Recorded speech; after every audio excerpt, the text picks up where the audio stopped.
नमस्कार दोस्तों, श्री अनंता YouTube channel में आप सबका स्वागत है। आज हम महिलाओं की सेहत से जुड़े कुछ सवाल पूछेंगे स्वामी जी से, और खासकर हम मेनोपॉज के बारे में आज हम बातचीत करने वाले हैं। तो इस बारे में बात करने के लिए हमारे साथ जुड़े हुए हैं स्वामी जी। स्वामी जी, कार्यक्रम में आपका स्वागत है। नमस्कार बेटी।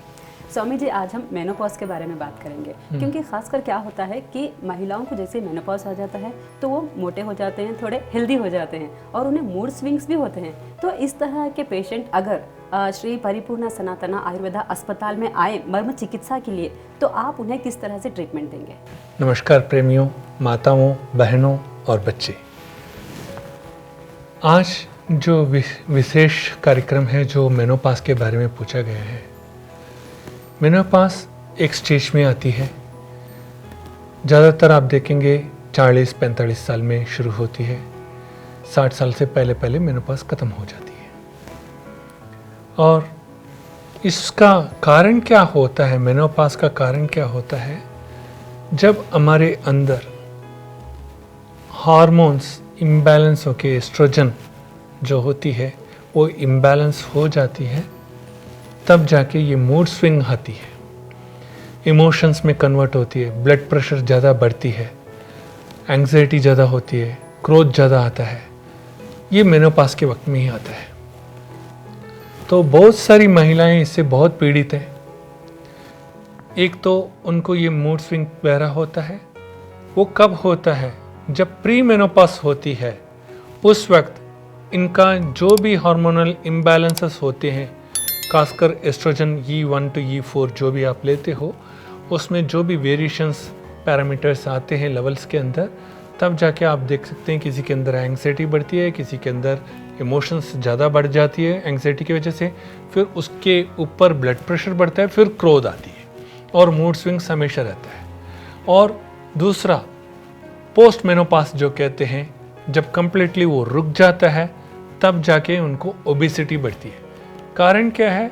उन लोगों को एस्ट्रोजन्स जो है वो 4th लेवल में जब जाता है, कम्प्लीटली वो एनीमिक हो जाती हैं और थोड़ी बहुत हेल्दी नहीं होती हैं। ओबेसिटी वाले हेल्दी नहीं होते हैं, ओबेसिटी वाले बहुत वीक होते हैं।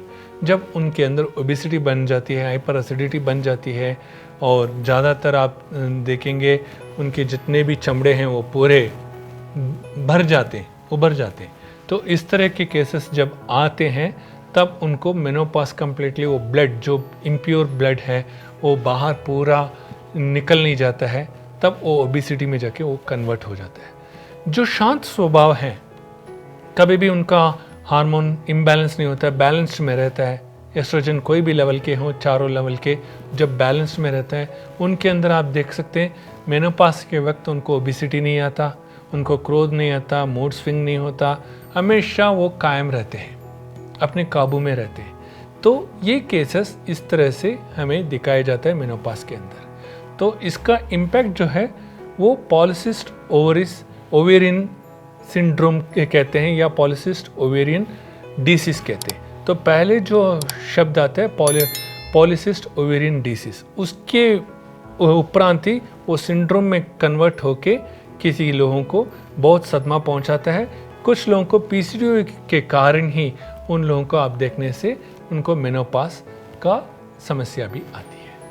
अब जितनी भी माताएं हैं, बहनें हैं, बच्चे हैं, जो छोटे उम्र में या बड़े उम्र में जब उनको ये तकलीफ़ आती है, इसके लिए हम क्या कर सकते हैं? किस तरह से वो रक्त को शुद्ध कर सकते हैं और किस मात्रा में जो अशुद्ध रक्त है उसको बाहर निकाल सकते हैं? उसके लिए हमारे पास मर्म चिकित्सा में कुछ वाइटल पॉइंट्स हैं जो यूरिनरी ब्लैडर में होती है, स्प्लीन में होती है, पैनक्रियास में होती है, ओवेरियन और आपका यूट्रस में। इस पॉइंट्स को जब हम प्रेशर देते हैं, तब रक्त संचालन अच्छा होता है। इम्प्योर ब्लड्स साइकिल पीरियड के अंदर ही, चाहे वो 28 दिन हो या 30 दिन हो, 31 दिन हो, उस साइकिल पीरियड में वो निकल जाता है, जिसकी वजह से जो अशुद्ध रक्त है जो बाहर आ जाता है, उनका मूड भी बैलेंस होता है।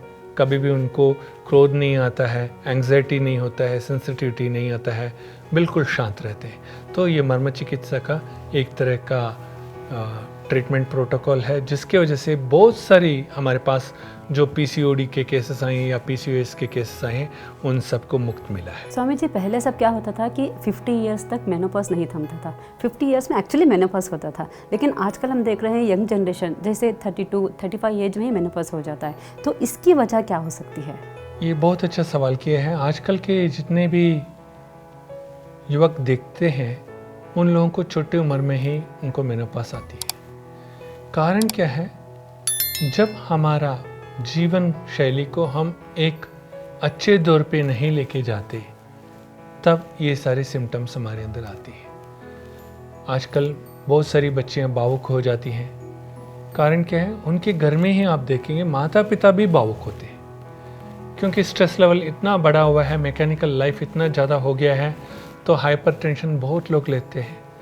कुछ लोगों को खान पीन सही नहीं है जिसके कारण उनको डायबिटीज़ हो जाती है, उसकी वजह से भी आपका मेनोपॉज के ऊपर असर हो सकती है। और आप देखेंगे जंक फूड्स ज़्यादा खाते हैं और स्ट्रेस लेवल ज़्यादा बढ़ा लेते हैं, कोई लोग डायबिटीज़ होते हैं ये बच्चे, इसके कारण ही इनका मेनोपॉज आप देखेंगे स्ट्रेस लेवल बढ़ने के कारण इनको एक वृत्ति पैदा हो जाती है, अपने आप को ये इन्फीरियर फील करते हैं। जब वो साइकिल में जो रक्त, अशुद्ध रक्त वो डिस्चार्ज नहीं होता, एस्ट्रोजन सही तरह से काम नहीं करता, इम्बैलेंस, हार्मोनल इम्बैलेंस आ जाती है, तो उनको इनफर्टिलिटी भी आने का चांसेस बहुत ज़्यादा हो जाता है और यूरिनरी इन्फेक्शंस आने को ज़्यादा हो जाता है। तो इस तरह से ओवरीज में भी डिसफंक्शंस, डिसऑर्डर्स पैदा होते हैं, यूट्रस में हो जाते हैं। इस वजह से उनको आप देखेंगे बहुत सारे लोग मानसिक तनाव में होके, जिसके वजह से उनको शादी करने में इच्छा नहीं होती या किसी में भी एक दिलचस्पी नहीं आता जीवन में, उस वजह से उनको छोटे उम्र में ही वृत्ति होके वो एक मेनोपॉज 32 साल में, 35 साल में उनका शुरू होने आ जाता है। तो इसका निवारण हम जिस तरह से हम मर्म चिकित्सा में करते हैं उससे उनको लाभदायक होता है और रोग निवारण पूरी तरह से हो जाती है। शुक्रिया स्वामी जी। धन्यवाद बेटी। तो मम्मीज़ और सिस्टर्स, जो भी आप हमारा वीडियो देख रहे हैं, अगर आपको भी मेनोपॉज से जुड़े कोई भी सवाल है तो आप नीचे दिए गए नंबर पर फ़ोन कीजिए, और अगर आपको मर्म चिकित्सा करवाना है तो ज़रूर करवाइए, इससे आप अपनी जीवन खुशहाल से जी सकते हैं। तो क्या करना है आपको मर्म चिकित्सा करवाने के लिए? नीचे दिए गए नंबर पर फ़ोन करना है और अपॉइंटमेंट फिक्स करना है। इसी तरह के और इन्फॉर्मेटिव वीडियोज़ के लिए आप बने रहिए श्री अनंता यूट्यूब चैनल पर। धन्यवाद।